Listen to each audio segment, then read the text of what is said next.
Stéphane, bienvenue, Stéphane Rivaillant. Voilà. Ravi de t'accueillir ici. Stéphane, si je te présente, évidemment, tu as créé plusieurs sociétés. Tu as entre autres récemment créé, tu es cofondateur de Rallumeur d'étoiles, tout un programme qui nous donne envie d'en savoir plus. Et puis, tu es certifié coach de dirigeants, mais avec une particularité, moi, qui m'a frappée, qui est assez rare, c'est ta capacité à accompagner les dirigeants dans des programmes d'innovation, dans du design thinking. Et ça, c'est quelque chose qui est vraiment novateur. Et là, aujourd'hui, tu as eu la gentillesse de venir nous rejoindre parce que ce qui nous frappe dans notre quotidien avec la gestion de l'imprévu quotidienne, de tout ce qui se passe dans le monde et dans notre vie, vivre l'imprévu, c'est quand même quelque chose de très actuel. Et tu es, entre autres, parmi tous tes talents, un très grand improvisateur, un pro de l'impro. Et tu vas nous faire vivre cela pendant ces 15-20 minutes qu'on va être ensemble. Parce que finalement, ce que j'ai appris avec toi, ce que je n'imaginais pas, c'est que d'abord, l'impro, ça ne s'improvise pas. Et d'autre part, ça amène à un lâcher-prise pour pouvoir vraiment être dans une vraie écoute. Alors, je te laisse la parole. Merci, Marielle. Effectivement, je suis ravi d'être là pour vous parler d'impro, parce que le lumière de ma carrière, ce n'est pas mon métier. Par contre, dans mon métier, dans les entreprises, dans les grands groupes, en innovation, ça m'a énormément servi. Et je suis persuadé que pour vous aussi, ça va utile. Alors, en même temps, je ne sais pas trop ce que je fais là, parce que les improvisateurs, c'est leur métier, non? Au quotidien, juste votre job. Alors, je ne sais pas, mais pour vous, c'est quoi un comédien d'impro? C'est un comique? Stéphane, il faut ton micro. Oh, pardon. Bonjour. Clac. Alors, Stéphane, tu nous dis quoi sur l'impro? En fait, la question, c'est, pour vous, c'est quoi l'impro? Enfin, c'est un comédien d'improvisation, c'est quoi? C'est juste un comique qui fait rire? C'est un artiste qui fait du Brecht, du Molière? Ou c'est tout simplement un masochiste qui se met sur scène sans avoir rien? C'est un peu des trois, on essaie de ne pas être le troisième. Mais un comédien d'impro, c'est quelqu'un surtout, et c'est ça qui nous fait vibrer, c'est que dans un collectif, son chef, on arrive à capturer ce qui se passe, l'environnement, même derrière nous, à voir quelle est la trajectoire de cette équipe qui construit en live quelque chose, identifier les points où, là, il y a matière, là, il y a de la valeur, et guider son action pour impulser et construire quelque chose qui, aux yeux des 400 personnes qui sont autour de vous, va être délectable. Pas juste intéressant. Ils ont besoin d'être transportés. Un comédien d'impro, on est fiché, nous, au ministère de l'Intérieur, nous, on vend de l'évasion. Donc, on soit vraiment dans ce niveau d'exigence-là. Alors, une fois, on a un comédien du Cours Florent qui était venu nous faire une animation, qui nous disait, mais les gars, les filles, là, ça va les chevilles? Vous avez l'outrecuidance de penser que des gens vont être satisfaits d'avoir arbitré leur samedi soir entre un gueuleton entre amis, un bon film bien préparé, et vous qui arrivez sans décor, sans costume, sans scénario du coup, bah non, sans dialogue non plus. Et en plus, vous pouvez même pas vous parler, vous êtes en live, donc à moins d'être télépathe, comment vous faites pour vous coordonner? Bah ouais. Donc ça, forcément, c'est pas inné. Ou alors, on est dans la case maso. Donc ça se prépare. Donc le comédien d'impro, il a un entraînement et on est plutôt globule blanc que vaccin. C'est-à-dire que certains nous disent « Oui, mais vous avez appris par cœur des phrases. » Oui, on en a 150 millions et on nous sort la bonne au bon moment. Tous ceux qui ont de la répartie savent que ce n'est pas du tout comme ça que ça fonctionne. Donc nous, on a plutôt travaillé notre posture pour être capable de, en fonction de ce qui vient, trouver la bonne posture, les bonnes choses. Et on travaille ça à travers des exercices, et on vivra ensemble ce matin, où on va travailler forcément l'acceptation de ce qui est, parce que comme il n'y a pas de chef, tout le monde a le droit de dire ce qu'il veut, et comme le public l'a vu, faut le prendre. On va travailler l'écoute, on va travailler la construction, la créativité, bref, plein de choses. Moi, j'en ai regardé 8 pour mes animations. Et la mère de toutes ces pratiques-là, c'est l'écoute. Et on va voir si vous savez écouter. Alors, je crois qu'il y a des cobayes. Je sais pas. On m'a rien dit, moi. Moi, j'ai une liste. J'ai des noms. J'ai des noms. Alors, je sais que présent dans cette salle, on a Alain Mondet. Ouais, super. On va te donner un micro. Cécile Fourman. Christophe Lefort. Je sais pas. Et derrière la visio, on a Hélène. Bonjour Hélène. À ta gauche, si tu veux les saluer par la caméra de gauche, là. La caméra est derrière toi, là. Tu peux les saluer. Voilà. Bonjour Hélène. Salut. On a Sophie Roberge et Pierre Vassereau. Bonjour. Bonjour. Alors, ils ne savent pas ce qu'on attend d'eux, en fait. Hein. Non, par Ouais. contre, Parfait. t'accélères quand même. C'est parfait. En fait, pour apprendre à écouter, pour développer cette capacité d'écoute, parce que l'intérêt dans ce qu'on travaille, c'est amener ces compétences-là à un niveau de réflexe. Parce que soumis à ce qu'on a comme pression, les projecteurs, la salle, les yeux, on doit être en état d'aller chercher ces compétences-là de façon instinctive. Donc on s'entraîne.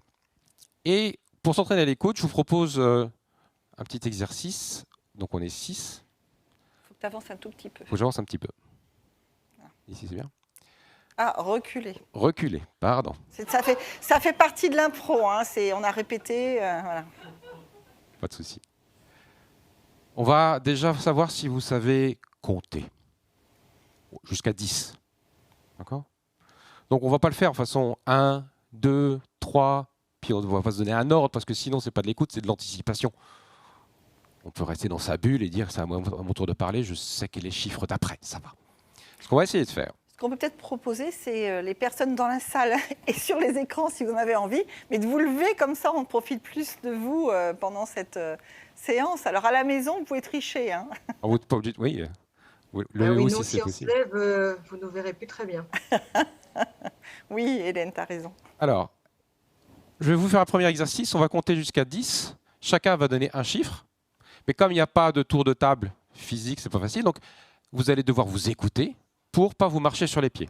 Donc, la seule règle du jeu, c'est on compte jusqu'à 10. Et la deuxième seule règle du jeu, c'est on ne parle pas en même temps. Sinon, on recommence à 1. D'accord ? On va commencer. Allez-y. Il n'y a pas de tour de table. 2. Ah, on recommence à 1. 1, Ouais. On recommence. 1, 2. 3, 4, Ah, on recommence. N'hésite pas à regarder aussi ceux de la visio de temps en temps. C'est là la vision. 2, 3, 4, 5, 6, Ah, en fait, bon, Quand même. c'est pas mal quand même. Hein, Jusqu'à 6, quand même. Jusqu'à 6, c'est pas mal. Donc on voit que c'est pas si simple. Mais moi, je voudrais lever le niveau parce qu'on a quand même des cadors dans la salle et derrière la visio. Donc on va augmenter un peu la charge mentale. Donc l'exercice maintenant, toujours de ce principe de dire je compte un chiffre à la fois et puis un autre prend la main et on s'écoute pour pas se marcher dessus. On va compter sur une séquence arithmétique. Déjà, 1, 1, 2, 1, 2, 3, 1, 2, 3, 4, jusqu'à 10. D'accord ? Allez-y.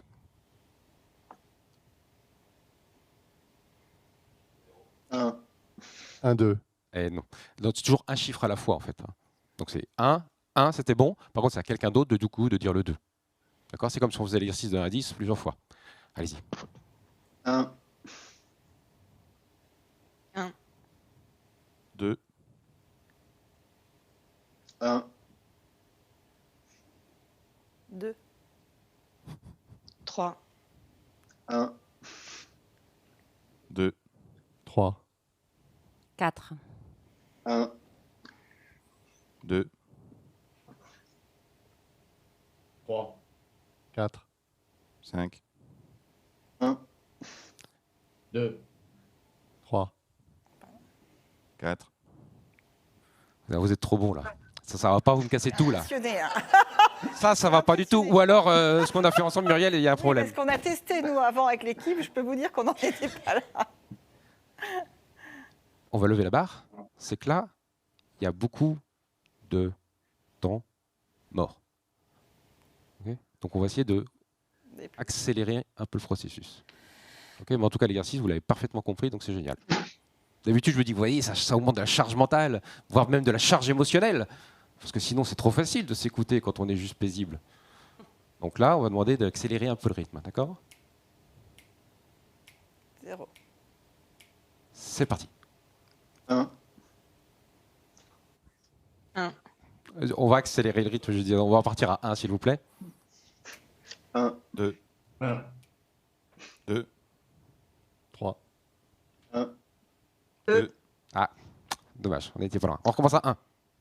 1, 1, 2, 1, 2, 3, 4, 2,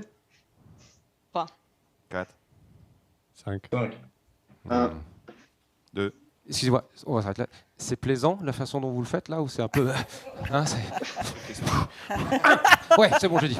On a deux. Non, je vais laisser la place. Je voudrais pas quand même vexer quelqu'un.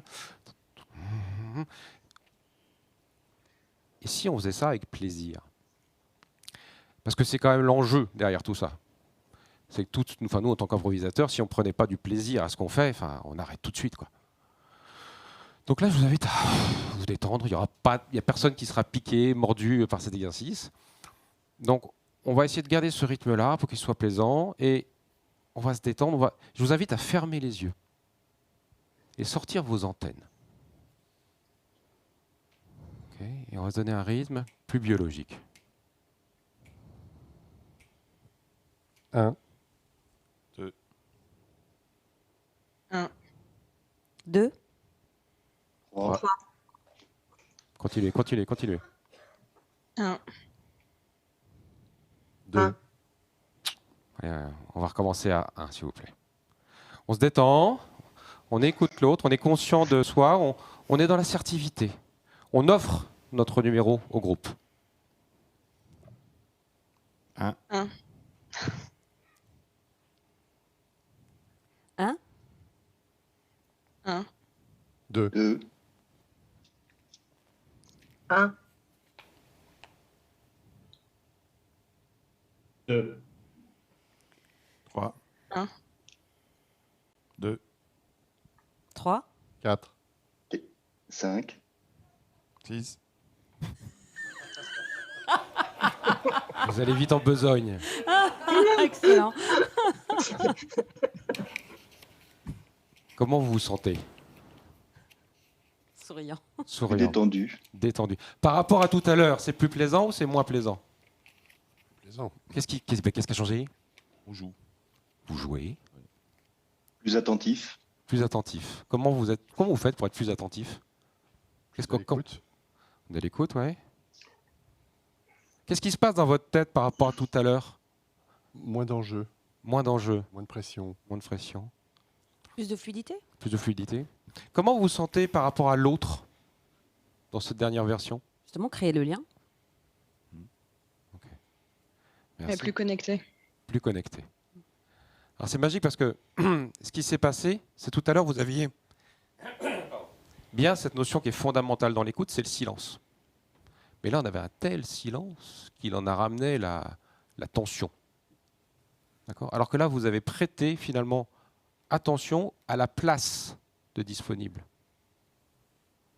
Ok? Pour trouver la vôtre et pleinement la vôtre.